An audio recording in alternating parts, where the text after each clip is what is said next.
So எந்த மாதிரியான உணவு வகைகளை வந்து நம்ம எடுத்துக்கலாம் அப்படிங்கிறத பார்க்கலாம். இப்போ ஃபஸ்ட்டு வந்து உங்கள் உடலில் வந்து டெஸ்டோஸ்டிரான் அப்படிங்கிற ஒரு ஹார்மோனை இம்ப்ரூவ் பண்ணணும்னா அதுக்கு வந்து நீங்கள் உங்களுடைய டயட்டில் டெய்லியும் ஃபிஷ் வந்து சேர்த்திக்கலாம். இதை தவிர்த்து கீரை வகைகள், ஈவன் வாரத்தில் ஒரு 2-3 நாள் வந்து நீங்கள் க்ரீன் லீஃபி வெஜிடபிள்ஸை வந்து உங்கள் டயட்டில் ஆட் பண்ணிக்கணும். எந்த வகையான கீரையாக இருந்தாலும் பரவாயில்ல, அதை வந்து நீங்கள் சேர்த்திக்கலாம். அதுக்கடுத்து டெய்லியும் வந்து ஒரு எக் எடுத்துக்கலாம். இப்போ அவகேடோ அந்த மாதிரி இருக்கிறது வீக்லி ஒன்ஸாவது நீங்கள் எடுத்துக்கலாம். அப்புறம் டார்க் சாக்லேட் நீங்கள் எடுத்துக்கலாம்.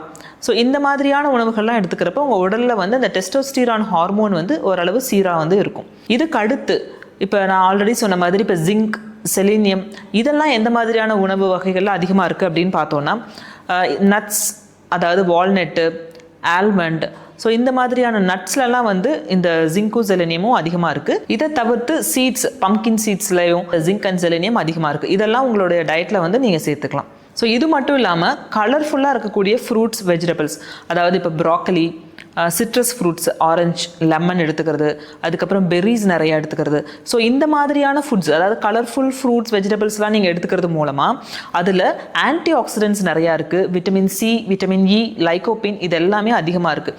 இது எல்லாமே வந்து ஸ்பெர்மோட மொட்டிலிட்டியை நல்லா இம்ப்ரூவ் பண்ணுறதுக்கு உங்களுக்கு ஹெல்ப் பண்ணும்.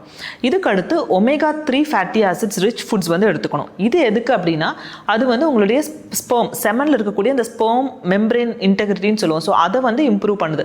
ஸோ இது மூலமாக அந்த ஸ்பெர்மோட மொட்டிலிட்டி இம்ப்ரூவ் ஆகும், அதோடைய மார்ஃபாலஜி இம்ப்ரூவ் ஆகும். ஸோ எதுலெல்லாம் இந்த ஒமேகா 3 ஃபேட்டி ஆசிட்ஸ் இருக்குது அப்படின்னு பார்த்தோன்னா ஃபிஷ் தான் வந்து மெயின் சோர்ஸ். ஸோ வந்து டெய்லியும் உங்கள் ஃபுட்டில் வந்து பார்த்தீங்கன்னா அட்லீஸ்ட் வீக்லி ஒரு ட்வைஸ் வந்து ஃபிஷ்ஷை வந்து நீங்கள் ஆட் பண்ணிக்கலாம். ஸோ இதை தவிர்த்து நான் ஏற்கனவே சொன்ன மாதிரி கீரை வகைகள், அதுக்கப்புறம் தானியங்கள் இதெல்லாம் வந்து ரெகுலராக உங்கள் டயட்டில் டெய்லி சேர்த்திக்கிறது மூலமாக அதில் ஃபோலேட், அதுக்கப்புறம் விட்டமின் B12 அதிகமாக இருக்குது. இது வந்து அந்த ஸ்பெர்ம்குள்ளே இருக்கக்கூடிய DNA சிந்தசிஸ் வந்து ப்ராப்பராக நடக்கிறதுக்கு ஹெல்ப்ஃபுல்லாக இருக்குது. ஸோ இந்த மாதிரி நீங்கள் டெய்லி எடுத்துக்கக்கூடிய உணவில் வந்து விட்டமின்ஸ், மினரல்ஸ், அப்புறம் இந்த ஆன்டி ஆக்சிடென்ட்ஸ்லாம் இருக்கிற மாதிரி பார்த்து கொஞ்சம் கான்ஷியஸாக நம்ம சாப்பிட்றது மூலமாக உங்களுடைய ஸ்பெர்மோட கவுண்ட் ஆகட்டும், மொட்டிலிட்டியை வந்து நம்ம இம்ப்ரூவ் பண்ண முடியும்.